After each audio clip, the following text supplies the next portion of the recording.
Right, so what we're going to do next is we're going to try and add a navigation bar, and then we're going to adapt it. So where we're going to go is, well, I'm going to ask you to go to Google and put the three schools drop down navigation bar. What we're going to do is we're going to collect this bit of code in. Now you can see here that what we wanted to do is what we're going to do is we're going to pinch this little bit of code in. We don't need this bit. We're going to pinch this bit of code in here. Okay, so how does this work? Right, well, let's have a go. So we're going to add this, it says add to HTML. So we're just going to grab this code in here, click on copy, and we're going to dump that in our header. Okay, I'm going to put it after the H tags. So I'm just going to drop that in there. And you'll see that it looks all right because all the kind of the bits is in there. Now we are going to get rid of some of this stuff, so don't worry. And then this bit we're going to add into our CSS page. So what we're going to do is I'm just going to grab everything here. Some of this we don't actually need, but we're just for sort of everything there, we're just going to make sure that we've got everything. So we're just going to copy that, and this goes into your CSS page. So it'll go underneath all those other elements you created earlier. So we're just going to add that in there. Okay, and you'll see that it tells you in these bits in sort of which are grayed out. These are kind of what these things do. So the more that proficient you get, the more you can tweak these and get on with it and change them.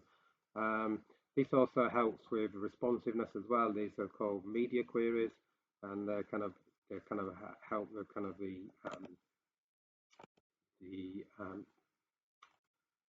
navigation bar sort of collapse when it gets smaller. So if we just go to have a look at it first, we'll see what's happened. Okay, and you can see now that we've got our navigation bar, which we've put underneath our H tag, and we've got our links here. Now what we don't want is these bits here, and we just want these links here. So we're going to go and sort of edit some of this stuff to try and make sure we've only got this. Okay, so the first thing that we're going to do is we don't want this home one, so we're going to get rid of that. And you'll see there, if I go back, how that's adapted that. You can see now we've lost our home, so we don't want the news or the contact either.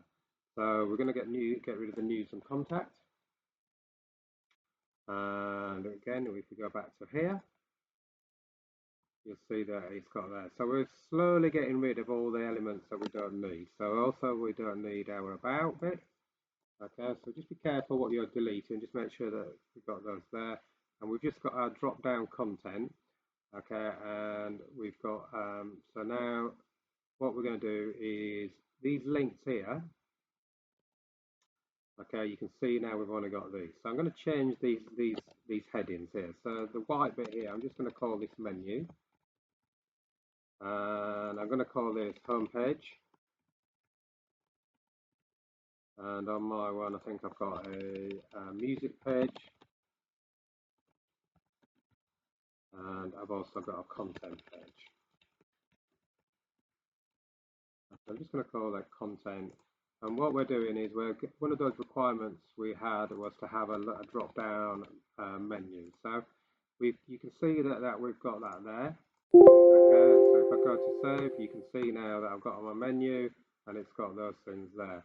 Now you can see that it's got this other element here, which we're going to sort of change. What I just wanted you to make sure is that you've got that done and you've got your drop down menu. Okay, well these don't go anywhere because we haven't created those pages yet. But what we're doing is we're trying to create all the things which are same on each page before then we click on save as. So can you have a go at doing that? That's what it looks like. We've just basically got rid of all those other elements.